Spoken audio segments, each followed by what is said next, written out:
On the list of American wrestling promotions that made a sizable dent nationally, the American Wrestling Association doesn't seem to get a lot of credit these days, but that's understandable. More than 3 decades have passed since Vern Gagne's Minnesota-based powerhouse last ran an event, and those last few gasps were pretty painful to watch. If anything, a fan is more apt to remember the AWA for its dizzying decline than its genuine glories. And there were plenty of glories. For a period in the 1970s and even in the early 80s, the AWA boasted an embarrassment of riches from a talent standpoint. And its supercards drew large crowds too. Blood feuds, colourful characters, high quality in-ring action, you name it, the AWA could proudly boast it among their finest assets. But for every asset, there seemed to be a pronounced flaw. The protracted limp towards the grave came as AWA felt more and more out of touch with each passing year. While the people's choice in mainstream wrestling, the WWF, evolved with the times, the AWA took a divergent path, settling into a confused rut. Eventually, the once impressive roster whittled away when faced with better opportunities, conflicts with the boss, or both, leaving Gagne's group as a hollowed-out shell. By the end, the AWA was left with a meager locker room, next to no audience, and plenty of time to ponder out loud what the hell happened. I'm Ross Tweddle from Cultaholic Wrestling, and this is the rise and fall of the AWA.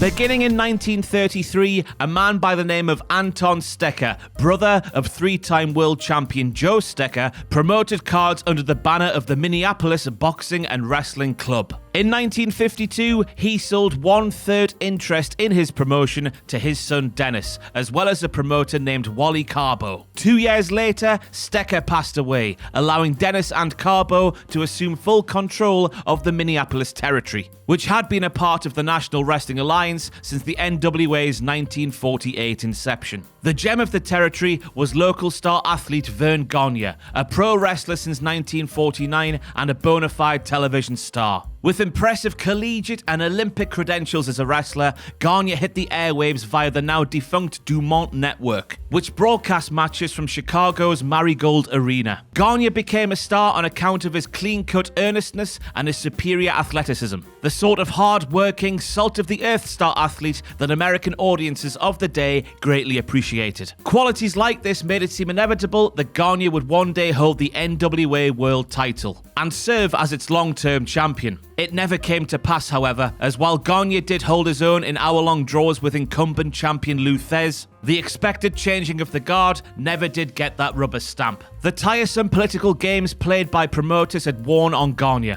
who in 1959 bought out Dennis Stecker's share of the Minneapolis group alongside Carbo. The following year, after Gagne unsuccessfully lobbied for a title match with then NWA World Champion Pat O'Connor, he and Carbo made the decision to cede from the NWA. Somewhat incredibly, the session was pain-free, as Gagne remained on good terms with the NWA governing body, and still attended the group's meetings as something of an independent friend of the family. With that, the American Wrestling Association was officially born. And while I did mention that the AWA and the NWA were on friendly terms, the AWA kicked off its world title lineage with a bit of a grandstanding that reflected how Gagne probably felt about the NWA's handling of its own 10 pounds of gold. Particularly the part where the board said, no, you can't have it. Gagne and company recognised NWA World Champion O'Connor as the AWA World Champion, even though O'Connor hadn't any plans at the time to ever set foot inside of an AWA ring.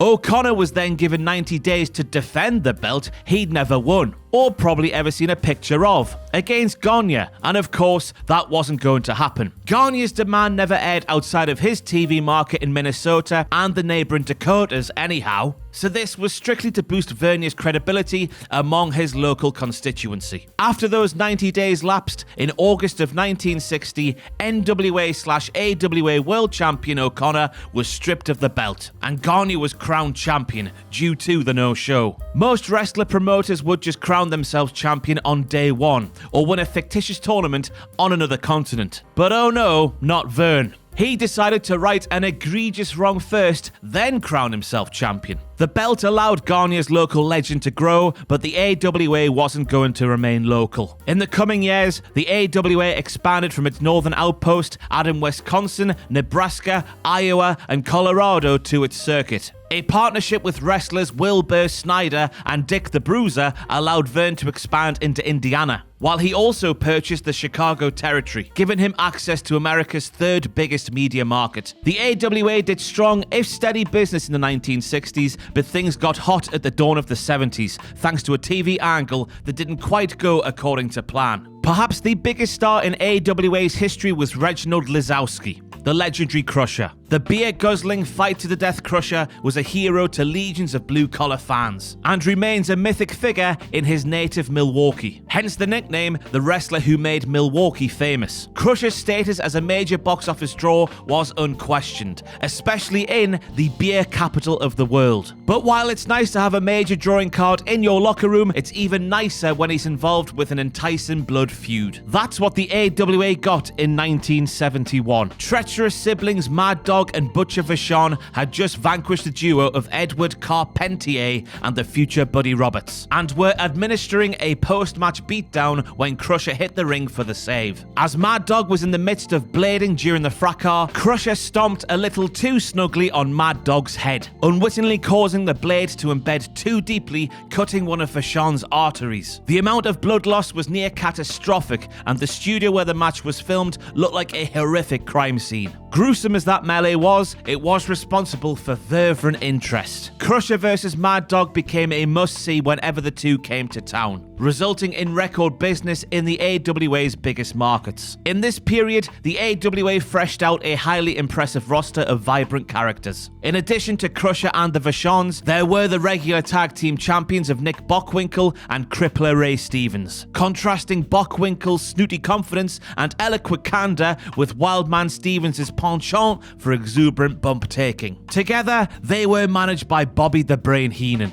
who was well on his way to establishing himself as almost inarguably the greatest manager in wrestling history. There was Billy Robinson, technical master extraordinaire. Former and future, respectively, WWF champions Ivan Koloff and superstar Billy Graham were also major stars in the AWA. There was also the fearsome Baron von Raschke, boasting his perilous claw hold. Veteran high flyer Red Bastien was also a star in this period, as was the towering Blackjack Lanza, managed by Heenan. A young Dusty Rhodes was also highly active for the AWA in the early 70s, as was the ever-popular Wahoo McDaniel. Point being, the AWA was certainly not short on talent rich in either mat mechanics or distinct personality, or both in the case of Bockwinkel. By the dawn of the 70s, Vern Gagne had been AWA World Champion 9 times, dropping it to the likes of Crusher or Mad Dog or even Fritz von Erich and the Destroyer, before winning it back quickly enough. Some might scoff, but it wasn't an uncommon place for the promoter to put the big belt on themselves. After all, in the territory days, the only wrestler that could be trusted not to run off with the belt was the one that owned the place. Gagne's 9th reign began on August the 31st, 1968, and this was going to be the long one. He ended up holding onto the title for over 7 years, holding off all comers during the first half of the 70s. This included Koloff, Bockwinkel, Stevens, Mad Dog, the Baron, Robinson, Harley Race, Strong Kobayashi, and many others. In this era, despite reigning as near eternal champion, Gagne didn't wrestle a full schedule, letting his promotional duties take center stage. He tended to wrestle a little more than a handful of times per month, making himself special in the eyes of the fans. The AWA did great business at Chicago's Comiskey Park, drawing 21,000 fans for a 1970 bout between Verne and the Baron. 4 years later, a Gagne-Robinson title match drew 18,000 to the same venue. The Crusher was responsible for a slew of sellouts at the Milwaukee Arena, where he almost always main evented. And when Verne wasn't making his occasional in-ring appearances, he was putting lots of equity into the wrestling industry, as he helped train a number of future champions alongside Robinson. In the 70s alone, the AWA's grueling camps produced the likes of Ricky Steamboat, the Iron Sheik, Sergeant Slaughter, Ken Patera, Paul Ellering, Jim Brunzell, Buddy Rose, Wild Bill Irwin, Kurt Hennig, and some guy by the name of Ric Flair. Verne also trained his son Greg, who we'll discuss a little more later on. The crop that survived Gagne's school generally fit the mold of what he envisioned for the AWA's upper crust. Genuine athletes with legitimate credentials. After all, Patera and Sheik were both Olympians, Brunzell was a champion high jumper, Steamboat was a state champion wrestler, and so forth. This was the spirit of what Verne wanted for the AWA, to populate his upper card with credible athletes that even skeptical customers would see the validity of. Verne believed while there was always room for gimmicks and novelties, there needed to foremost be believability at the top of the card. What better way to augment that believability than by producing marvellous physical talents with impressive resumes in legitimate sport? This would partially explain why Verne was still the world champion in 1975 at age 49.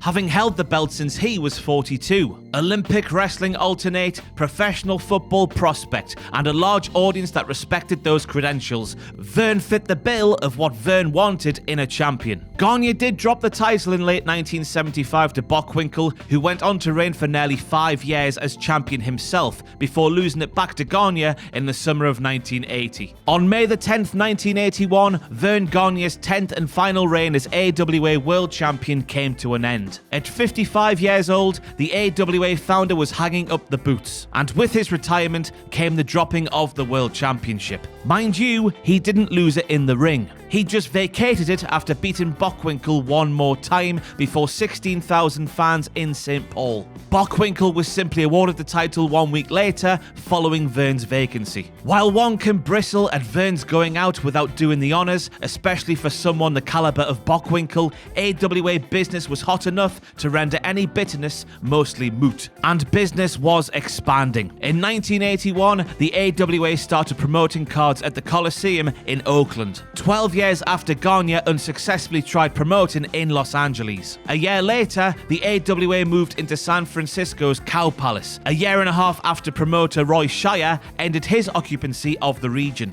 Utah followed shortly thereafter, while the AWA hit up Las Vegas in early 1983, giving Gagne a large swath across the US that extended from Indiana and Illinois all the way to the Pacific coast, with a firm anchor in Minnesota and its neighboring states. The AWA was cast by this time with an exotic blend of aging holdovers and dynamic youngsters, the latter of whom indicated a promising future for Verne's growing empire. In addition to camp graduates like Patera, Brunzell, and Greg Gagne, there was Brad Rengins, a former Greco-Roman wrestler that came out of the AWA camp. The well-travelled Tito Santana worked the top of AWA's card in this period, as did future tag partner and rival Rick Martel. On the heel side of the fence was Jesse Ventura, the bombastic, posturing musclehead that claimed Hollywood as home, despite a noticeably thick Minnesota accent. Another top heel was the imposing Jerry Crusher Blackwell, a competitor in strongman contests that looked like a rounder, more super heavyweight version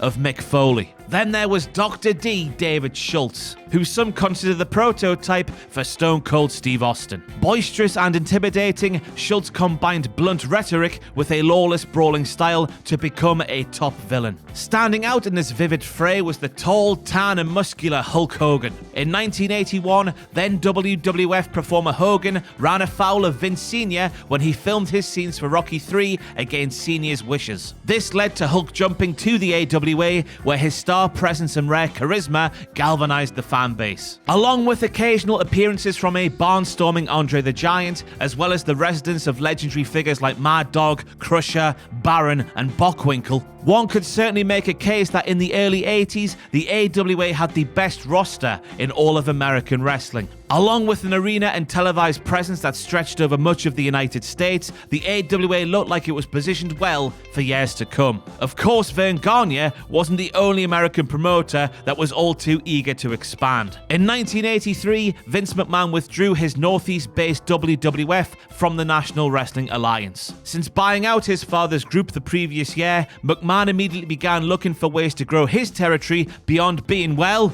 a territory. He bought out Los Angeles from promoter Mike LaBelle in 1982. Meanwhile, the WWF began slowly encroaching onto other promoters' turf as Vince pushed his product into Ohio and Virginia, ruffling a few feathers along the way. Once he pulled out of the NWA, Vince's subterfuge did away with any subtlety. 1983 and 1984 were spent promoting the WWF in territories that were firmly NWA grounds. Some attempted takeovers worked, others didn't, but McMahon was all about persistence. He had the television savvy plus the expanding roster to eventually charm most of these markets into siding with his product. Understandably, McMahon's aggressive approach cast Vern Gagne as a rival. But if Vince had his way, Verne would have been a business partner. In the summer of 1983, around the time the WWF withdrew from the NWA, McMahon met with Verne and Greg Gagne. He wanted to buy the AWA. And it makes perfect sense. Given the AWA's presence in Minneapolis, Chicago, Denver, Las Vegas, and San Francisco, controlling with the AWA markets would have given the WWF control of much of the continental United States. With New York, LA, and Philadelphia already in pocket, the WWF gain in Chicago and San Fran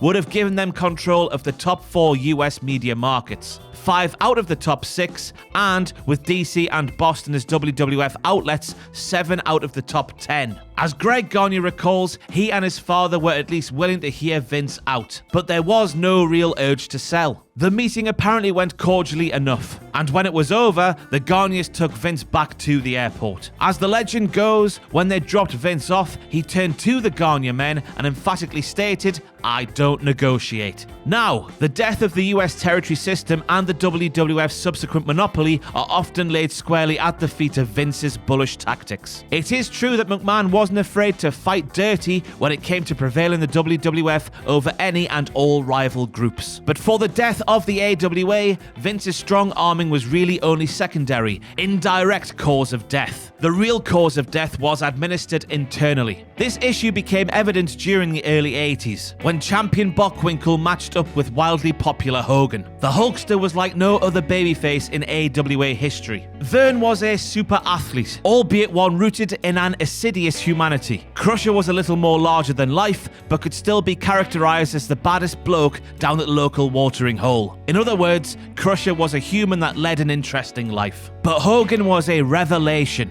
His magnetic speech, his impossible physique, his compelling aura. Hogan was a comic book hero come to life, occupying space with mere mortals. To AWA fans, there was no more perfect foil to Bockwinkel's condescending arrogance and manager Heenan's underhandedness than a heavy dose of Hulkamania. On April the 18th, 1982, before 19,000 fans at St. Paul Civic Center, Hogan challenged Bockwinkel for the AWA World title. To those 19,000 on hand, they seemingly witnessed Hogan capture the title, ending Bockwinkel's 11-month reign in grand fashion. And for the week that followed, they believed Hogan was the champion. On April the 24th, however, it was announced that the decision was being reversed, due to Bockwinkel introducing a foreign object into the match. The altered result was a Hogan win via DQ, which kept the title with Bockwinkel. Hogan continued to chase the title throughout 1982, but the matches always ended with some screwy finish. Austrian powerhouse Otto Wanz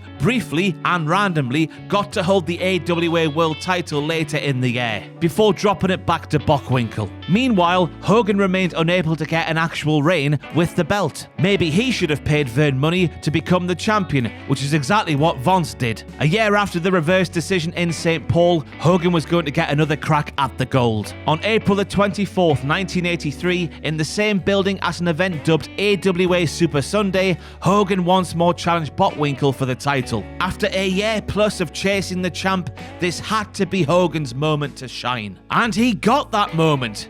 For a few minutes anyway. Hogan won the title with his patented leg drop and got to celebrate in front of a radio rental crowd for about a millisecond. As it turned out though, during a late match ref bump, Hogan illegally threw Bockwinkel over the top rope. When things were sorted out during Hogan's celebration, the decision was reversed and Bockwinkel was given the DQ victory. A crowd of 20,000 at the Civic Center responded with some of the loudest chants of BS you'll ever hear. Fans threw trash into the ring, irate that the AWA AWA would jerk them around in consecutive years just like this. Part of the problem was in Verne's thinking. Though he understandably valued Hogan as a star attraction, he apparently just couldn't bring himself to make Hogan champion, as Hogan didn't possess the legitimate athletic background that he unofficially required from his title holders. As the AWA's world expanded, Hogan was apparently too out of this world, far too removed from the gritty, lunch bucket reality to be its champion. Minnesota cards with Hogan headlining averaged 16,000 fans a night. The AWA's ongoing business boom was a result of Hogan emerging as its fantastical star. It mystifies many that Hogan never got the belt, but it actually isn't so simple.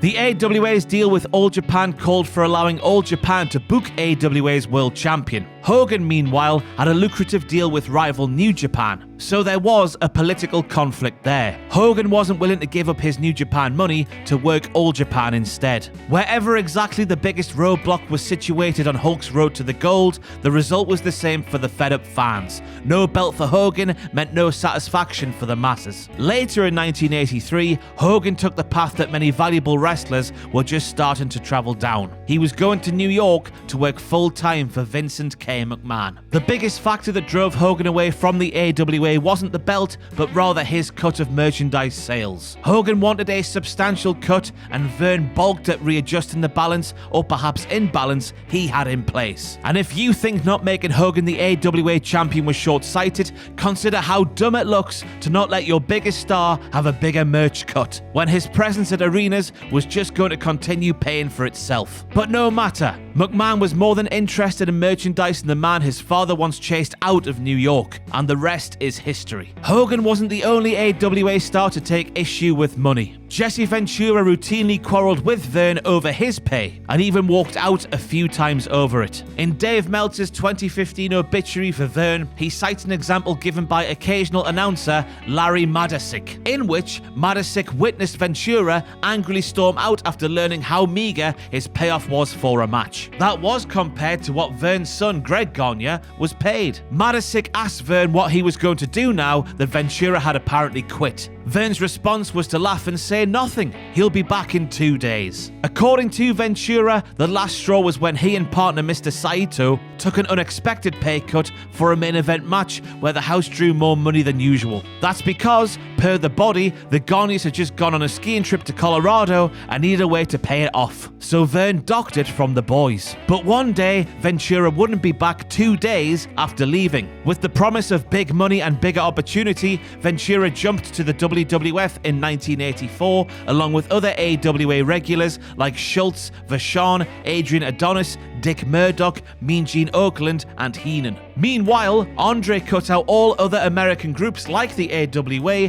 to work exclusively for Vince, his only outside excursions coming in Japan and Mexico. The AWA wasn't the only promotion that struggled against the WWF Blitz, as numerous NWA territories watched their biggest talents pick up and leave for New York. But for the AWA Exodes, there was a little extra pleasure in bolting from the Twin Cities. Stories about diminished payoffs and royalty imbalances illustrate the contentiousness that existed between Verne and his wrestlers. Gagne wasn't used to being dictated to by wrestlers seeking better payoffs, and in a suddenly competitive marketplace, he was far too hesitant to try and match the ascending price tags. And if it wasn't money, it was more generalized hostility. As Meltzer later wrote, McMahon took advantage of the fact that Gagne was hated by much of his talent. Ventura concurred, writing, "He was a yeller and a screamer, and he didn't treat people right." According to Heenan, after Schultz left, Verne tried to save face by firing Dr. D. This prompted a heated Schultz to show up to the TV studio and confront Verne,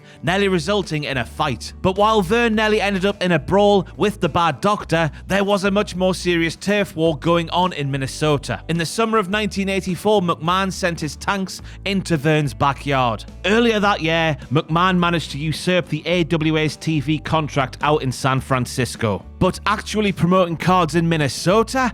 Well, that literally hit home. On June the 17th, the WWF ran at the Met Center in Minneapolis, drawing 11,000 fans for their first ever card in the city. Naturally, the event was headlined by Hogan vs. Schultz, providing the locals with some familiar faces. The fact that the WWF had a strong presence on cable at this time, complete with production value that lapped the AWA's smaller studio shows, caused younger fans to begin switching to Vince's product. In response to McMahon's calculated expansion, the AWA entered into an agreement with several NWA groups, including Jim Crockett Promotions, Mid-South, PNW in Oregon, Dallas's World Class, and Memphis's Continental to form Pro Wrestling USA, a super loose league of the last remaining powers not controlled by Vince. The AWA acquired stars like Sergeant Slaughter and Bob Backlund to aid a roster still heavy on the old-timers, but also boasted promising youngsters like Martel, Kurt Hennig, Scott Hall, the Freebirds, Larry Zbyszko, and the Road Warriors. They also had legendary Wildman Bruiser Brody at times, but he made his own rules and could come and go on a whim. And at the time, the AWA was apt to fight back. When the WWF beamed out the first WrestleMania on closed circuit in March 1985, the AWA low-bridged the Federation's Chicago airing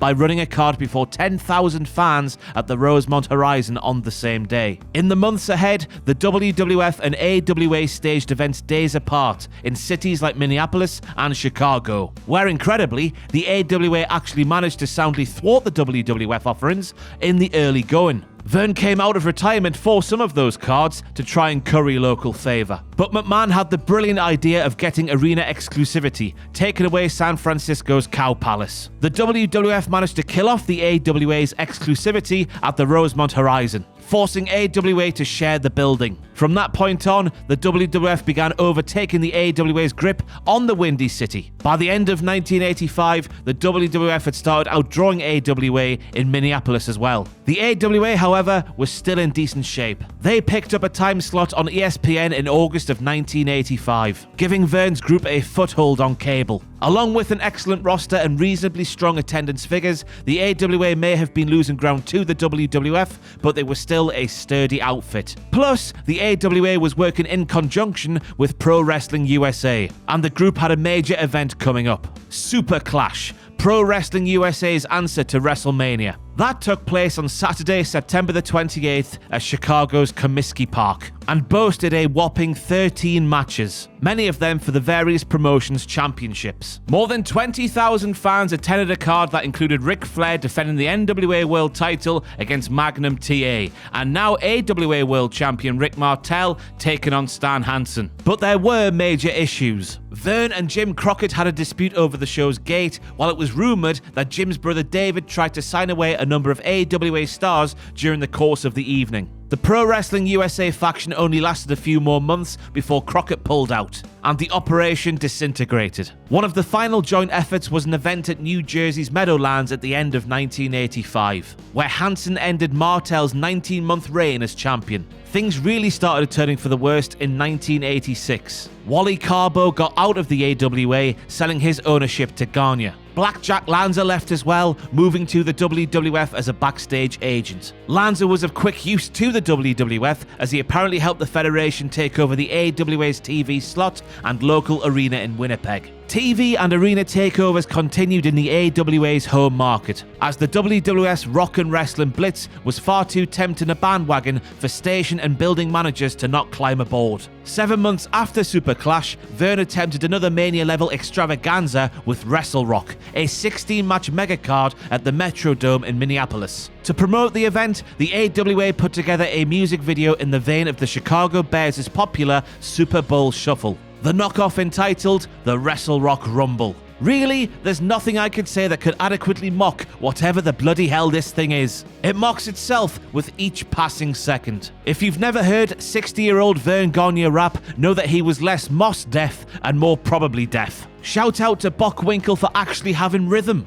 Man can wrestle, cut a promo, and drop some rhymes. Wrestle Rock drew a healthy 23,000 to the Dome, though it had the dubious distinction of settling for an ill-fitting musical guest. Instead of getting their first choice of the hometown hero Prince, the AWA instead went with the country star Waylon Jennings. Only a tenth of the audience stayed for his post-show concert. The event did mark another huge exit, as the Road Warriors finished up with the AWA following their cage match victory over the Freebirds. But there remained plenty of viable young talent, among them Hall, Hennig, Martel, Nord the Barbarian, and the future Vader. There were also the Midnight Rockers, Marty Jannetty and early 20s Shawn Michaels, but it was perhaps telling when, according to Michaels, Verne wasn't quite sold on Jannetty's suggestion for a tag team name, fearing the fans might confuse them with rocking chairs. But Verne had bigger problems than an inability to discern music parlance. He had issues with his world champion. After the Hogan ship sailed,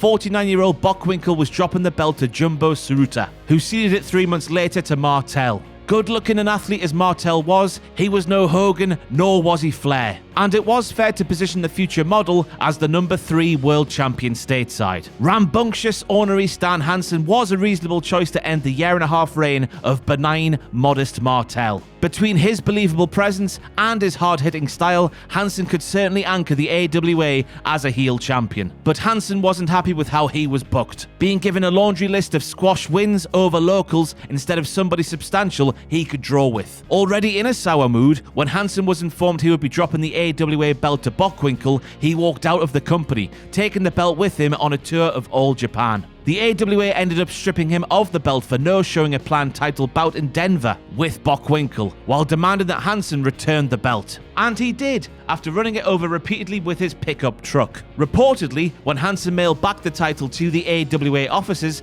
there was still mud caked on the plates. Hansen has since expressed regret with how he handled the situation, but that didn't really do AWA a lot of good at the time. Already losing its audience and its outlets, now its credibility was fading as well. Shockingly, the Wrestle Rock Rumble video didn't aid the AWA in the credibility department. Speaking of credibility woes, the ESPN program was downright primitive compared to the glossier WWF broadcasts. Whereas Vince's show had spectacle and glitz, especially Saturday night's main event on NBC, AWA felt cavernous and sullen by comparison. Attendance was dropping and so too were payoffs. Jim Brunzell openly admits that while he was grateful to Verne for giving him his start and putting his faith in him, he had to move to the WWF in order to make good money. And he wasn't the only wrestler deferring to economics. Unable and/or unwilling to invest more money in keeping his roster well stocked, Gagne allegedly put the AWA up for sale in 1986 for $3 million. Reportedly, one of the sale conditions was assuring long-term, if not lifetime employment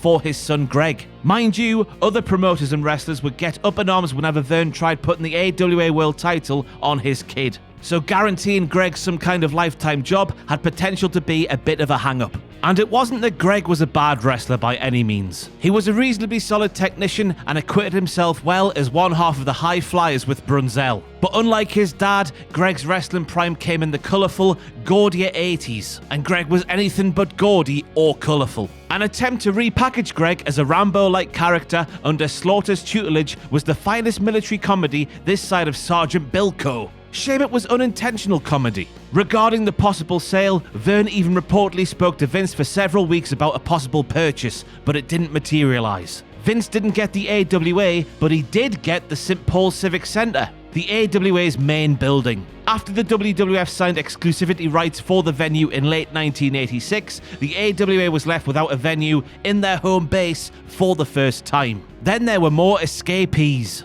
It had to be jarring to see the Crusher make the move to the WWF in 1986. Though Crusher really only worked house shows, he did so in the AWA's old haunts, showing the locals that grew up on the AWA where their heroes would rather be. The following year, Bockwinkel ended his 17-year association with the AWA, jumping to the WWF after dropping the world title to 29-year-old Curt Hennig. Bockwinkel was reportedly once under consideration to play the $1 Million Man in the WWF, but he instead retired and became a backstage official. For the record, Hennig's win over Bockwinkel took place at Super Clash 2 in San Francisco, which drew a miserable 2,800 fans to San Francisco's Cow Palace. Also making the move to the WWF in this period were former champion Martel, Boris Zukov, and Sensational Sherry. The Midnight Rockers jumped in mid-1987, but eventually returned to the AWA after getting fired one day into their WWF tenure.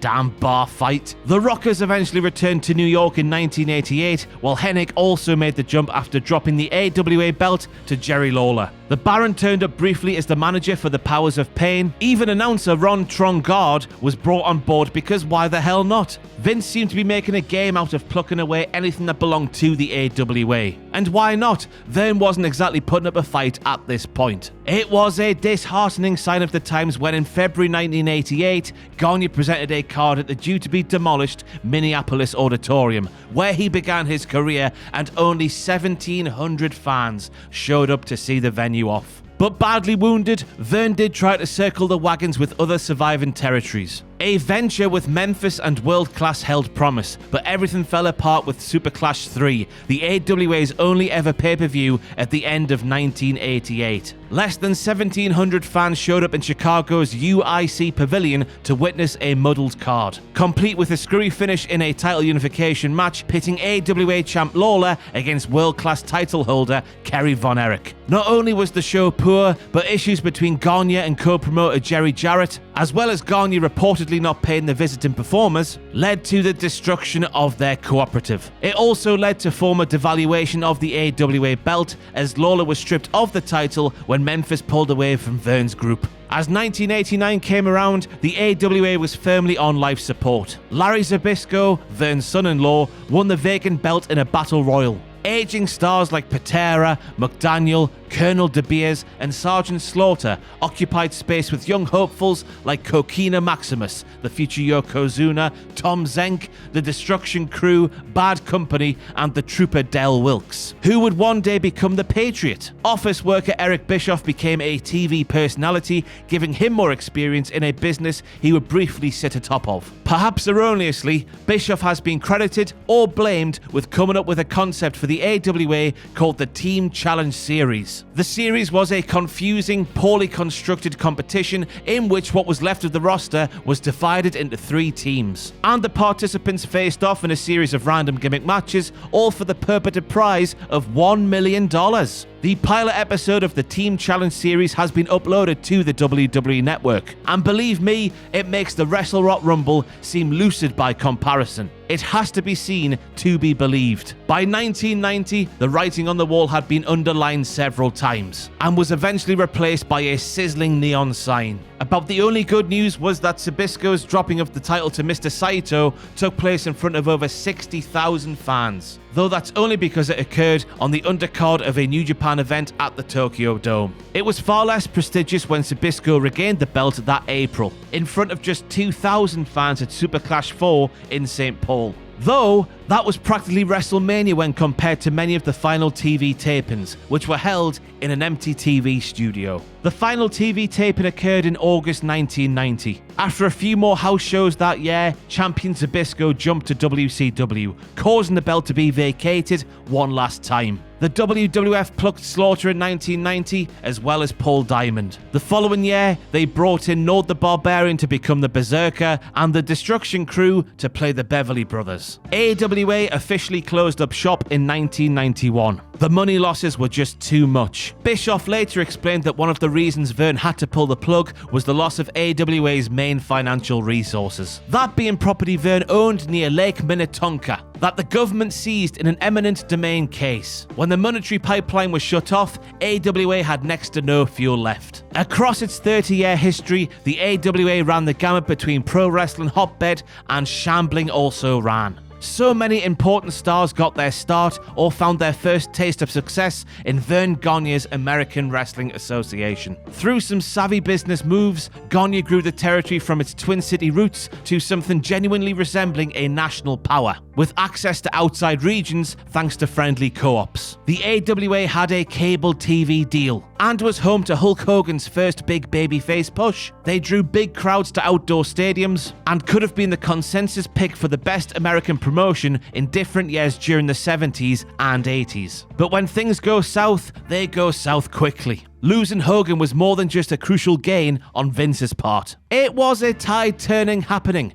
that came to define the rise of one promotion's mojo and the fall of another's. When Vince reconfigured the WWF to fit into trendy 80s pop culture, Verne's company stumbled at gate, unwilling to evolve, or were at least unsure how to. McMahon did pluck away many valuable AWA talents and did run Verne's strongholds with increased fervor. But honestly, this was a case where Vince can't really be blamed time for destroying another company. The most damaging thing Vince did to the AWA was put on a superior show, one that the AWA looked laughably inferior against when viewed through the same lens. Verne had a penchant for alienating good talents, particularly when it came to money. He was used to calling the shots, so when the Hogans and the Venturas of the world felt they deserved more, they found a boss willing to give them more. Others made the jump for money, but another motivation was perception. The expanding WWF was the place to be, while the stagnating AWA was not. Audience and talent erosion killed the metrics dead, and Verne found himself throwing money into the fire year after declining year.